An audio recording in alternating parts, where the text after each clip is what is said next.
Well, guess what, good folks? Welcome to NFL Live. It's your boy RC, and I'm hosting today. Laura's not here, Hannah's not here, but it's an hour-long show, and I'm here with Mina Kimes, and at some point, we'll get Tim Hasselbeck with us. Mina, what's happening? Now, guys, yesterday was a huge Christmas day, and everything starts in Detroit, with Detroit playing the Minnesota Vikings. It's a huge game, guys. Jared Goff and the Lions are visiting the Vikings here for Christmas Day. They got the All Blacks on, the Minnesota Vikings in the icy whites. And here's Byron Murphy with a huge pick. It was pressure by Van Ginkel. Jared Goff had a tough day throughout. Now there's 8 minutes left in the third quarter. It's tied at 7. Goff is looking for Isaac Tesla. Oh, wait, no, here's Harrison Smith, a cover 2 pick. Jared Goff shows his frustration. Under 4 minutes to go. The Vikings lead 13-10 now. Jordan Addison gets the handoff. I'm all screwed up here. Here we go. We get a sack by Van Ginkel. The ball is out.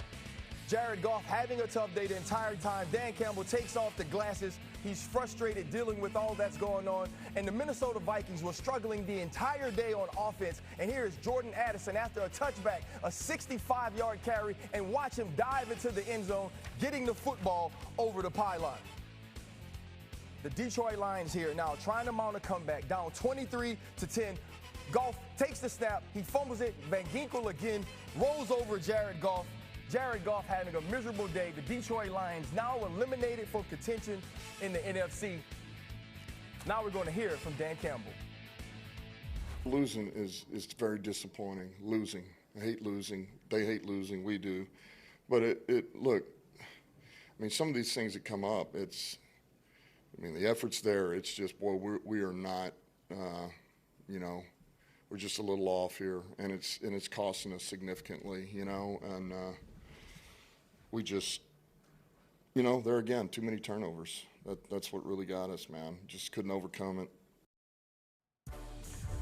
The Lions finished with 6 turnovers and no takeaways in yesterday's loss. That's the most turnovers in any game since the 2015 season. In fact, Detroit only committed 8 turnovers in their first 15 games this entire season. Mina, Detroit has been struggling in a major way. In your opinion, what's been behind this late season fall for the Detroit Lions? Yeah, it's funny because we're talking about the late season, right? And there were periods where the offense did look fine this year. But ultimately, I think the main problem is the same one we saw week 1 against the Green Bay Packers, and that's the offensive line. And that's not to make excuses for the rest of the team. Obviously, Jared didn't play well. He was really rattled by Brian Flores' blitzes that have rattled a lot of quarterbacks this year. Jahmyr Gibbs was stuffed behind the line of scrimmage more often than he had successful runs. Even Amon-Ra St. Brown had a drop, and he's had a few of those late, which is odd to see. But to me, this was all centered around the offensive line. And there's injuries. Taylor Decker didn't play. He's had an up and down year. You have a lot of backups. You've got youth on the interior. But moving forward, I think for Detroit, and they do have a decent amount of cap space this offseason, fixing the offensive line, maybe even overcommitting to it financially has to be a priority because Jared Goff is a quarterback who's rattled by pressure, who struggles under pressure. It doesn't mean you can't win big games with him. It doesn't mean you can't get to the Super Bowl with him. But he's not the kind of quarterback who's going to go above and beyond with faulty pass protection.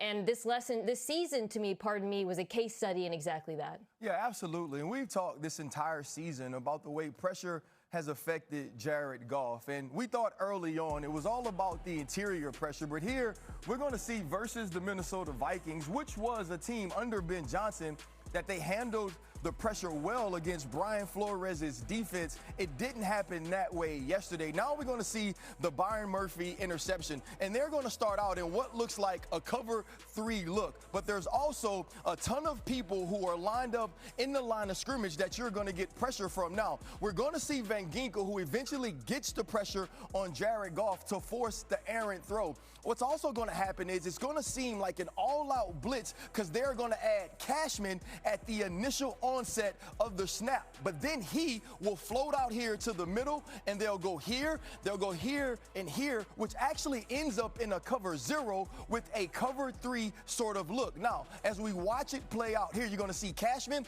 get outside, and he's going to now be the middle dropper who would have taken the tight end who is blocking right here had he released late. And as Van Ginkel gets in and starts to put pressure on Jared Goff, he's going to throw the football up because it looks like he has space to Tesla here running down the field, even though Byron Murphy is essentially in a cover 0 where he's going to have his eyes right to Tesla. Now, as the play plays out, he floats the football up in the air. Byron Murphy makes an easy pick on 3rd and 18. Maybe they were thinking about it essentially like a punt. Now, this is a very simple cover 2 defense. We're going to go cover 2 here. We're going to go cloud here as they're going to release late to get someone to the flat. Up top, we're going to have Ward and 2, and also to the bottom, we're going to have Harrison Smith. What Harrison Smith is going to do, he's going to open up, which is going to make Jared Goff feel like he's going to have an opportunity to hit Amon-Ra St. Brown, who's going to be getting up the field right here to run an inside dig. Watch the play fake. The play fake gets the linebacker to move up into the line of scrimmage, so he knows that he has space right here behind Brian Cashman. And now we're going to locate Harrison Smith, who is open to Jared Goff. Jared Goff knows he's going to have space to the middle of the field based on that presence. Watch as he lets the football go. We're going to see Harrison Smith understand, right now I have to cut him off and beat Amon-Ra St. Brown to the ball. These were the sort of defenses that we saw all day from Brian Flores. They were always confusing Jared Goff, making him throw the ball before he was ready to complete these passes, Mina. Man, can I just say something? Brian Flores really should get coaches about head coaching calls, about head coaching jobs, because holy smokes, what a job. I was thinking about this the entire game. I know we're talking about the Lions, obviously, but he's made a lot of really good offenses look really bad. I think about that stretch where they were losing games against like Chicago, Green Bay, Seattle, but the defense was not the reason. The defense, in fact, is 6th in DVOA, 5th in yards per play, a top 10 in EPA per play. Remarkable, especially when you look at the secondary and you don't see, they don't have like a true number 1 corner in my mind. And that's, I think, Ryan, is something very interesting for Minnesota next year. This was a playoff caliber defense. The offense, of course, had their ups and downs, and they've got some difficult decisions to make this offseason in terms of how they approach the quarterback position. But when they sit back and look at this entire season, the defense wasn't the problem. The defense, in fact, was an unbelievable strength of theirs to the very end of the year. I mean, that was the question coming into the season, was whether or not you had a quarterback at J.J. McCarthy who could continue some of the things we saw from Sam Darnold with the defense that was playing at a championship level. And when you think about the Lions on the other side of this, though, they were no longer hunting. They were no longer the hunter. They became the hunted, and they now find themselves sitting outside of the playoff hunt. Now, this is new on NFL Live from Adam Schefter. Packers quarterback Jordan Love is out Saturday night versus the Ravens due to a concussion, and Malik Willis is expected to start. Now here it is. The Lions, it's do or die for the Ravens this week. Tomorrow, if they are eliminated from playoff contention with the loss to the Packers, or if the Steelers beat the Browns on Sunday, and the Packers have clinched the playoff spot with Detroit's loss yesterday, but they're not going to be eliminated from NFC North contention with a loss. Tim, what's happening, brother? It's glad that you can join us now. I would say, hey, I'm just impressed with the job you're doing, bobbing and weaving, as my technical difficulties take place. Hey, well, I'll tell you what, we got some technical difficulties over here as well, but it's all